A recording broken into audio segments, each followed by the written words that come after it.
Hello, happy Tuesday, and welcome to another episode of this. How are you doing today? Welcome to spooky season. It has begun. I decorated my house last week, maybe the week before. I don't remember what is time. So, today is September 21st, and it is Stephen King's birthday. Now, before I get to the video, before I get to the meat of what we're going to talk about today, I want to start with a little preamble. And keep in mind, you can't say the word ramble without preamble. So forgive me up front. This past weekend, I did a convention. I had a writing vendor's table at a Comic-Con. And, you know, Comic-Cons are not my usual audience. We usually go to horror conventions, but we tried a Comic-Con. And, I mean, we did okay. It wasn't great. But you talk to a lot of people who aren't necessarily horror fans. So people will come to your table and start picking up your books, and you say, do you like to read horror? Oh yeah, I read Stephen King. Do you like horror? Oh yeah, love Stephen King. And it's kind of, at first, a little off-putting when the only name some of these people know is Stephen King, because we're used to dealing with horror fans. We're used to going to horror conventions, and, you know, some people will throw out a really random name at you, and it's like, who's that? Or, you know them personally. It's always a very different thing doing these conventions where you're not dealing necessarily with horror fans. And I'm not mad that Stephen King is the general public's horror touchstone. I'm not mad about that, especially considering that the man is one of my biggest influences as a creator. I mean, maybe top 3. So you get a lot of that. I've always on this channel, like I mentioned his books when it comes up in a certain category. I like to break down, categories. But I've always kind of been hesitant to talk too much about Stephen King because he doesn't need me. He's doing fine. And again, even non-horror fans read and enjoy Stephen King. So he doesn't need me. I like to try to bring more attention to the smaller press people, to the indie writers, to the people who are working now, busting their butts for very little recognition. That's what this channel is for. But you can't understate King's influence on the horror genre. You can't sort of swipe it aside just because he's huge. So what I'm going to do is, because today is his birthday and because he is Stephen King, we're going to spend today and next week talking just Stephen King. Now, I wanted to do summers, my personal opinion, my top 10 Stephen King movies today. And can I tell you, it was really hard to break it down into just 10. I thought it wouldn't be hard. 10 movies, that's a lot actually. I had to move quite a few of them off the list. Some that I think still deserve to make a big list, but top 10, no. This was hard to do. So before I start reading off my list, I want to specify that it's kind of a fact that some of the best Stephen King movies aren't horror movies. They're dramas. They're dark fiction. And obviously some of those make the list. If this was only going to be horror, obviously, the list would be different. There would be different titles. But I wanted to, these are just, if these are on TV, I will stop what I'm doing and sit down and watch them. That's how much I love these movies. So, this is just me, but I struggled with this. Please know that I struggled with this. Next week we'll talk about my 10 favorite books. And I may show up in that video with bald spots because I don't know how I'm going to break down the books to my favorite top 10. That one's going to be hard. If the movies were hard, oh my God, the books are going to kill me. I might have to exclude short story collections to get that one to work, because I could just do a top 10 of just short stories from him. But let's talk movies today. These are in no particular order. This is just how they popped into my head. I made sure to look online to see if I was forgetting any. I forgot some. So let's get started. Number 1 on the list, The Shawshank Redemption, made in 1994. This movie, I think, if there happen to be any young ones out there, this movie gets made fun of a lot because it's so iconic, because it was so big to movie watchers. I mean, even now. But God, this movie's good. God, this movie's good. I think Frank Darabont really, yeah, I think I like Darabont's King movies more than Mick Garris's King movies because he made them so beautiful. Even in their brutality, these are beautiful movies. And The Shawshank Redemption, I think, is the crown jewel of those collaborations. It's such a good movie. Andy Dufresne, that character, that complicated kind of, if you knew him in real life, you'd think he's kind of stuck up, maybe a little mopey, but because he's the center of the story, you get to know him better. And again, it gets made fun of a lot, it gets satirized a lot. You get the whole Morgan Freeman narrating the background, and people love to make fun of that, and that's fine. It's getting made fun of so much because it's so iconic. And if you've never seen this movie, I can't imagine that's true unless, again, you are one of those young ones. I think you would be surprised by how amazing this movie is. What a strange story to put down that really ends up knocking your socks off. Number 2, The Green Mile. We're back to Darabont. This was made in 1999. And this is one of those, it's a long movie, but God, like, so something that King likes to do in his writing is you get supernatural elements, right? And even in the movies where, no, sorry, I'm talking books, even in the books where there's a supernatural element, where there's an actual monster, there's also the appearance of a human monster, a bully, a drunken father, things like that. And I think The Green Mile does a really good job of showcasing King's love of punishing the bully. If you've seen it, you know what I'm talking about. If you haven't seen it, first of all, this is a heartbreaking movie. This is one of those, there is a supernatural element to the story, kind of, maybe a freak of nature kind of thing, but I'm going supernatural. It's that whole, extra sensory thing that King likes to do in his writing a lot. And I think that every actor in this movie brought their A game. And Sam Rockwell as that horrible murderer. I mean, Sam Rockwell's great anyway, but he managed to be disgusting and completely off-putting all at once. He's got a very small part in this movie, but I think about him all the time, the horrible things that he does. Yeah, The Green Mile. Number 3, I think this is Darabont too, The Mist. You can't talk Stephen King movies and not talk about The Mist. So Frank Darabont made this movie, and I've talked before about how this movie is an improvement on the original material, on the original story. Darabont took an idea that King put in the book, where it's discussed as an idea, very brief thought passing through the main character's mind, and he made it something bigger. Nat, I got it too, and made it the ending of the movie. My kids expressed an interest in watching this movie, and we talked about it. We were very clear. This is a very scary, very graphic movie. Are you sure? And they were very sure, and they watched it, and you could have heard a pin drop in that end scene. You could have heard a pin drop. My kids, who will talk nonstop through every movie, were stunned by the ending of this movie, which was kind of satisfying to see that it affected them too. And it is a very effective ending.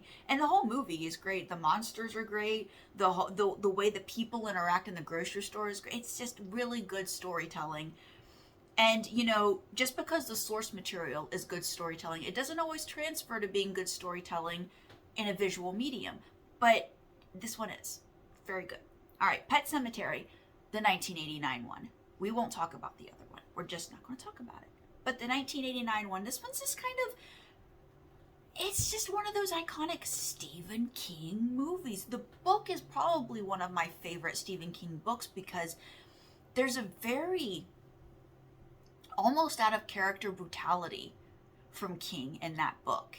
And if you've never read it, please do, because you'll find over time, Stephen King, he has his places where he doesn't flinch, where he's not afraid to really drive that blade in. But he does have places where he does kind of flinch, where it's kind of like, ooh, I don't want to go that far. Don't want to do that. Every writer has that. And you can see where King's little flinch points are. He doesn't seem to have that in Pet Sematary. Pet Sematary is a very, very brutal book. And this movie, mwah, oh, so good. It's freaky.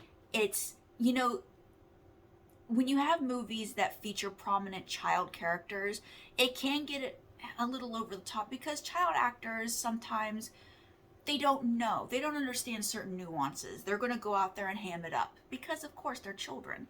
But I think the kids did a really good job in this movie, too. And, again, I can't imagine you haven't seen it, but if you haven't, really, really watch this one because Fred Gwynne, you know, Fred Gwynne was an older actor, and I know he's famous for playing a tantrum-prone Frankenstein's monster in The Munsters, but he's great in this. If I have one complaint, it's that, you know, some of these movies, and there were a few that didn't quite make the list, I was thinking about this, they tend to get a little cheesy with that main accent. You can have the main accent, and then you can have the main accent, like in this one, where it's like, what are you saying? If you know what I mean. But this is a fantastic movie. Anytime it's on, I'm going to sit down and watch it. All right, Misery, 1990. This is, oh God, this book. You know, when the writer man, I can't remember his name. I'll talk about the book next week, I'm sure. But Paul Sheldon, there it was. When Paul Sheldon is recovering from this horrible car accident he has, you know, Annie Wilkes rescues him from this car and takes her back to her place, and he's recovering, and he's in an immense amount of pain because this was a horrible car accident, and he's drugged up, and there's a very long section of the book where he's in this cloud of drugs, in this sedated gray cloud. His whole consciousness is gray, and he does such a good job of writing it. If you've ever been in a situation where you have to be sedated a lot, where you're in and out of consciousness, your awareness isn't totally there, it's written so perfectly, and even reading it, you feel it again. And I think in the movie, they do a really good job of, so much of this movie takes place in one little room of a house. And you know, there are outside scenes, but this character of Paul Sheldon, James Caan, he's in a bed a lot of the time, and he's scheming, and he's noticing that this person who at first is his saving angel, you start to, you know, oh boy, you're not safe to be around, you know? And this movie is so good. The characterizations are so good. Like, we got A-class actors doing everything in this movie, and the whole premise is also really fucking scary. The number one fan, the crazed fan, like, it's unsettling. Yeah, Misery, it's a good fucking movie. Oh my God, I will watch it anytime. This one is this is actually the most recent one, 2017, Gerald's Game. I was so worried when I saw they were making this movie because this book is fucking amazing, and it's one of those books. I just dropped my pen. I have no idea where it went. This book is so good, and I think some of the books that King wrote where he has a female lead, and they're not necessarily monster books, but they're still, and they're not necessarily horror books either, but there's a horrifying element to them. They didn't get a whole lot of attention. When I talk books next week, I'll talk, there's some more books, because me as a female fan, I one of the things that keeps me coming back to King is how well he writes women, how well he writes the inner voice of a woman. And I think Gerald's Game, which is a devastating book, and it's devastating. But when they made this movie, I finally sat down and watched it, and I was so happy because they really did the book justice. This movie is almost perfect. It's almost perfect. It's so good. And again, another one where we have a very small setting. Most of the movie takes place physically in one room on a bed. And so much of what's going on is happening in her mind, in her memory.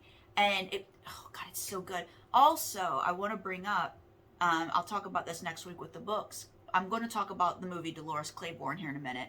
But Gerald's Game and Dolores Claiborne are stories that are very lightly intertwined because they both have scenes that take place during that big eclipse, that solar eclipse that happens.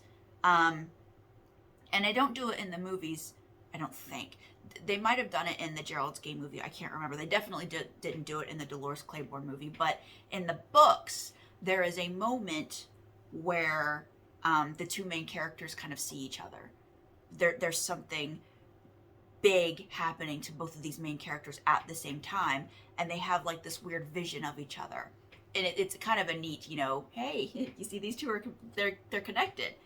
Gerald's Game, absolutely fucking good movie. They did such a good job. They respected the source material, which just sometimes movies don't do, and it drives me nuts. It does, but this one, oh, so good. Carrie, 1976, of course. And this movie, okay, so if we ignore that whole bullshit opening scene, let's be real, let's be honest, that opening scene, as a former high school girl, that's a male fantasy and it's horse shit. Can we please? the girls running around completely naked, doing rat tails on each other. No.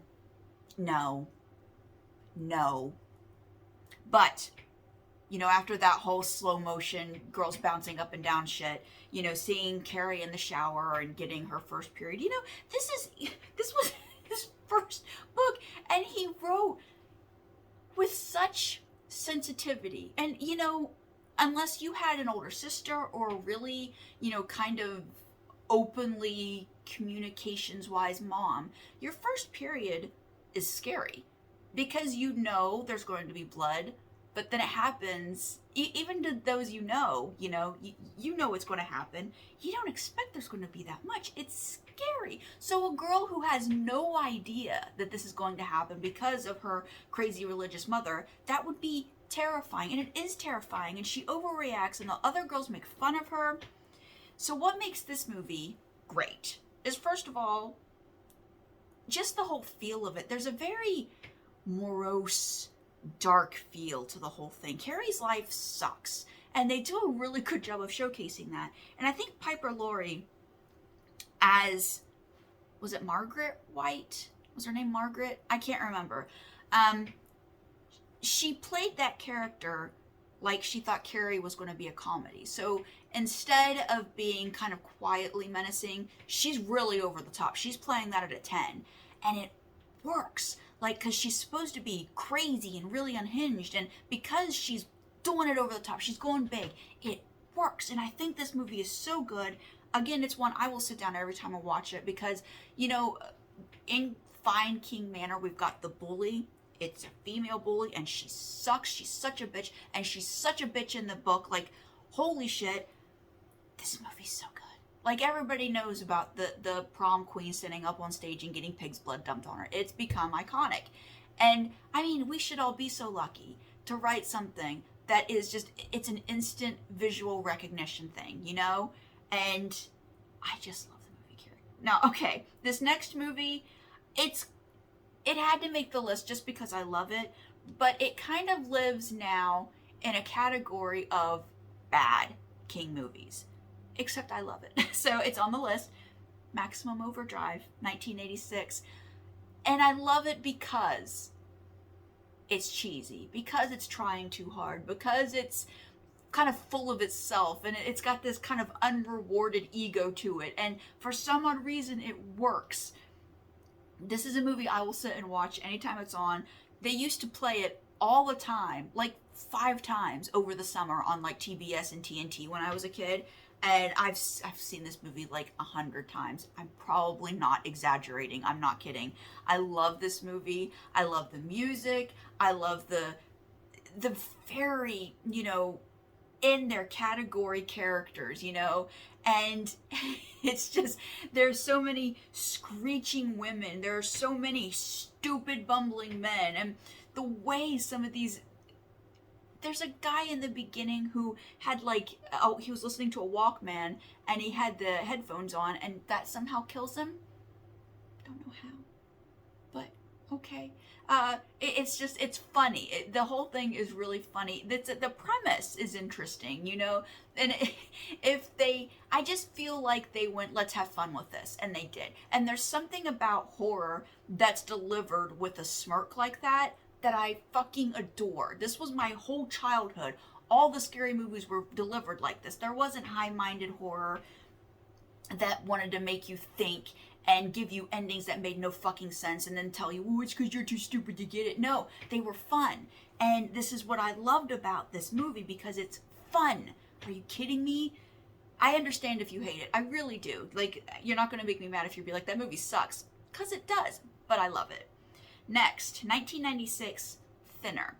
Now, in 2021, we can recognize certain racial insensitivities, ethnic insensitivities about this book, and about the movie, but it's a good movie to me, and I do like it, and I think it's well acted. The book, it was a Richard Bachman thing. I think it was a novella, or is it just a short book?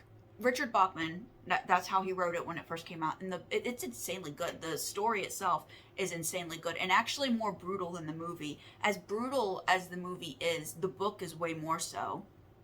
But I've just always liked the journey of this man who, you stop feeling sorry for him real fast, because he's not a good person. And I've always found that interesting about that story, that it's kind of unashamedly, you know, this is happening to this guy because of this bad thing he did. And at first it's framed, this was a horrible accident. And they don't understand that this was a horrible accident.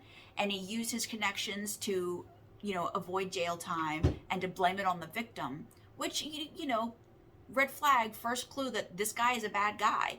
But as the movie goes on and as he's going through these horrible things, it just becomes more and more obvious. He's a bad person. The bad guys in this movie are not the Romani.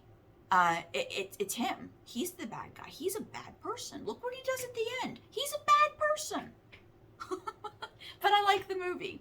All right, number 10. We're down to the last one. 1995, Dolores Claiborne. And this is one of those, I don't think you could call this a horror movie, but it's a fantastic movie. It's a good book. The book is really good. In the book, if you've seen the movie, fantastic movie, but if you've seen the movie, they make it look like Dolores Claiborne only had one child. She only had Selena. But in the book, she had sons too. It was just Selena was her favorite. Selena was her special one. She loved her sons, but she kind of started seeing that they were turning out to be like their father. And she was starting to kind of discount them a little bit. Selena was her special child. So when the thing happens to Selena, I mean, she flips out with reason. And I think this movie is so good because Kathy Bates, first of all, like, she can do anything. But we've also got Jennifer Jason Leigh playing this very bitter, this very broken person. And, you know, I've seen and heard many times that anger is a cloaking emotion. True, real anger is rare. Anger is used to protect oneself. Anger is used to cover hurt. And that's very much the case with Selena. And we've got Christopher Plummer as this kind of cop with an agenda. And this whole movie is about women and their relationships to each other. Different kind of, they're all bitter for different reasons. They're all broken for different reasons, and how they interact with each other and how they feel about each other and how they show their love to each other. It's real fucked up, but it's good. And it's just an interesting story about hard people, hard living, and doing what you can to protect those you love. And I've always thought this movie was amazing. And again, I'll watch it anytime.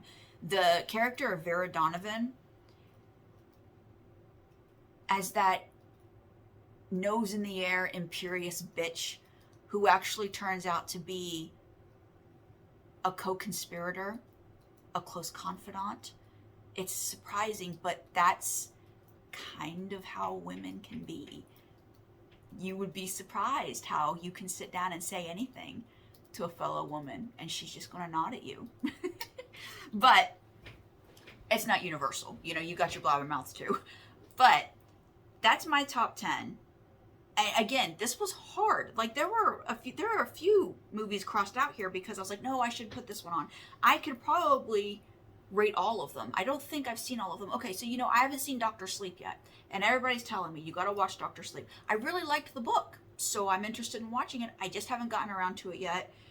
Maybe it would have made the list if I'd watched it. Sorry, I'm letting everybody down. I will get around to it. And if I do watch it and like it, I'll mention it in a video. But that is it for me today. I hope you're doing okay. I hope the world is treating you fine. I hope you're enjoying spooky season and getting snacks and treats. I started my day off with a big bowl of Count Chocula and everything's fine. So I hope it's similar for you. And thank you for being here. If you want to do your own top 10 list and drop it down below in the description box, go ahead. I'd love to see it. I'd love to see, you know, what everybody else loves. If you want to do your own post, tag me in it or tag me in social media and let me know. I'd love to see it. Also, something else I'm going to put in the description box below is I'm going to send you to Jay Wilburn's, author Jay Wilburn's YouTube channel, because he's been doing a reread of all things Stephen King, and he talks about it a lot, and he's got some very interesting opinions. I agree with a lot of them. I don't agree with all of them, but they're very interesting opinions. So I'd like to send you over to Jay and see what he has to say about King, and then I'll be back with my top 10 books next week and possible bald spots, and I'll see you then. Let's see if the remote's going to treat me nice today. So bye!